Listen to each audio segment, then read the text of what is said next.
Hey, welcome to another dialogue, and this is Clark, and I'm with Kevin in Shanghai. In Shanghai together. Yeah.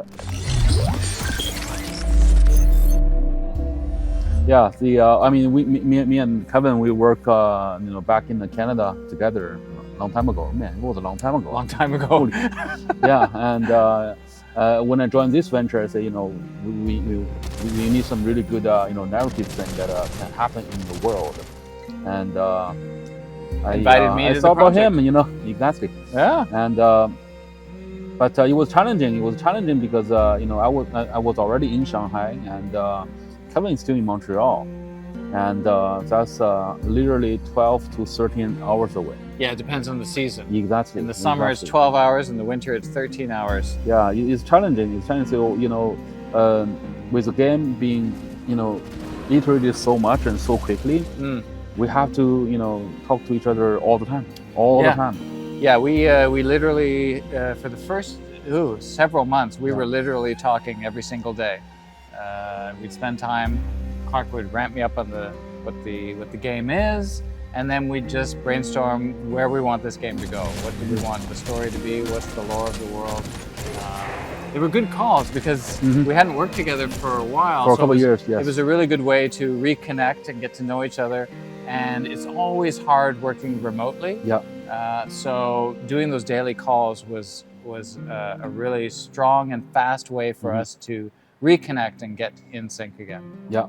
And what is interesting is, because of COVID, everything, because we already in remote way, we kind of blending in, right? It's true. Yeah. Yeah. It was, we'd already spent, I think all of us had already spent 2 years or so working remote. So this idea of working it over the computers was not new to any of us. I think what was new for me was I had to get up at 7 in the morning and start work every day right at 7. That was a little hard, but now I'm used to it. Yeah, we're getting old and we always wake up early. That's right. Yeah. Absolutely. We have conversations where we debate stuff, we disagree, and we go back and forth. And that's actually some of the stuff I love. Oh man, that's perfect. Yeah. We just had that this morning. We did. We had this morning. We were just talking about one of the upcoming seasons, and we discussed this way, and it's like, no, how about this? No, how about this? And we landed. Exactly. Something we both like. And we consistently do land at a better spot where we walk away going, that's better than both the ideas we had. Yeah. I mean, we worked together before, right? In Canada, and even that. I mean, all those development environment, I think is important to.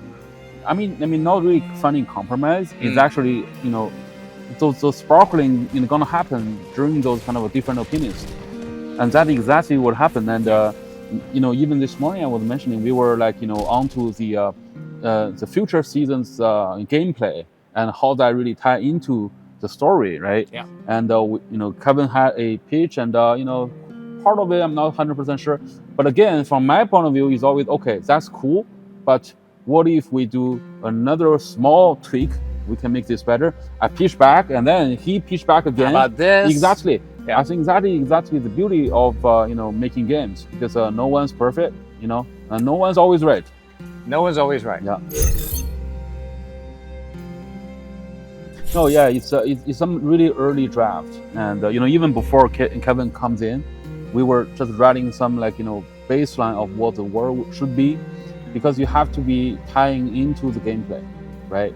Because the game, how that works, what the lore or what the core mechanic in there have to echo back from the story. So we had a lot of exploration and a lot of drawing, until Kevin comes in and then starting to really tighten up everything together from all the angles, which really fundamentally changed how the game feels, which is a really, really good thing. Yeah, I think it was interesting too, because I think the lore that you had when I came on, the game had evolved a bit. And so the lore wasn't quite in line with the game anymore. And so what we did was we really just looked at it together and brought it back in line and made sure that the world of and the lore of our game fit with what you're actually doing in the game. One of the biggest changes that happened after I joined was we took a hard look at the game. It was called Synced Off Planet. And we were looking at the gameplay, and we were looking at the fantasy of you're trying to get off the planet. And we realized there's a disconnect.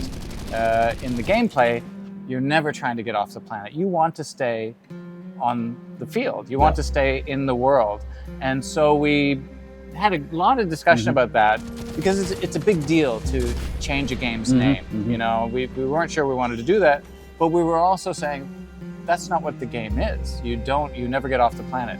So after a lot of discussion with a lot of people, we ended up saying, all right, let's make the call. We need to align the lore with what's happening in the game. And so we removed Off Planet, and now we've got Synced. I have the Japanese version. I know you do. Yeah. You keep reminding me of that. I know. Yeah. No, I think about the title, I think it actually gave us more space. Before we called Synced Off Planet, it automatically have a subtitle. Under that, we kind of we limited what the world could be, but we simplified that as a synced, and it actually gave us more option in the future that it could be synced, blah blah blah, right? And that actually can make sure that the world can evolve into different anything we want. Yeah, exactly. Yeah, I think that is a simpler but stronger title to the game. So, for example, today we were talking about something we wanted to do for season 2, and it was about moments that we have with a specific runner, and how do we make this specific moment happen? And it was a bit of a technical. It's tricky because it's a game that's team based. You're in this living, breathing world. How do we make sure that we make this moment happen? And on the narrative side, I had an idea of how I thought it should be presented. And of course, it creates technical challenges and creative challenges. And so, I came with my idea. I think we should present this moment this way. And Clark was like, maybe. How about this way? Because in my head, when I'm hearing that pitch, first of all, I love that pitch, and I also think that we need to give a specific moment to the player. That the story gonna flow, but another part of me was thinking that the game is really about team-based. It's a multiplayer environment, and our game is like literally like pace after pace. There's always things happening. We cannot really 100% take away of the control of a player if you're with your friend, right? Otherwise you're gonna be the bad guy, right? Exactly. So we're in the middle of, okay, well, we want to show the story moment, but we don't want to take away from players' control. What do we do, right? So that's where, okay, then I pitch back another idea, say, look, we're not really taking away all the control from player, but we're gonna still present it in a way. I mean, it's a whole package, right? It's involving visual, you're involving sound, involving a lot of aspects to make that moment shine or stand out. While you're still having control. While you're still having control. And of course, these are moments that the player has opted into. They've decided, I want to hear this story moment. So it was like, well, how do we allow for them to get the story moment that they have asked for without being the jerk on their team? Exactly. and also, I think the most important, another thing is very important to me. The reason why we wanted to do this, to start with, is the game still needs the story to evolve, right? We need to see that the every one of them in this world have something going on. It's not just a go there and then kill some bad guys. It's not that simple. Right? The entire world is evolving through every season. The world and the runners are evolving. And also for players, they're really caring about stories or the world building. They will be appreciating this type of effort. We want them to make sure that they can enjoy those moments. Exactly. Yeah, so that's pretty much today's episode, and it was fun. It was fun chat. I enjoyed it. I mean, seriously, that's the first time we were like on the same camera. I know. Yeah, we haven't done that in ages. I think it's the first time ever. Exactly. I don't think we've ever done this before. Yeah, we should do more. We should do a lot more. Exactly. I'll have to come to Shanghai more. Yeah, it's a beautiful place. It's a beautiful place. You can come to Montreal. I will. I will. I miss that place. That town. Anyway, so stay tuned for our next episode, and more interesting stuff to talk about. Thanks for joining us.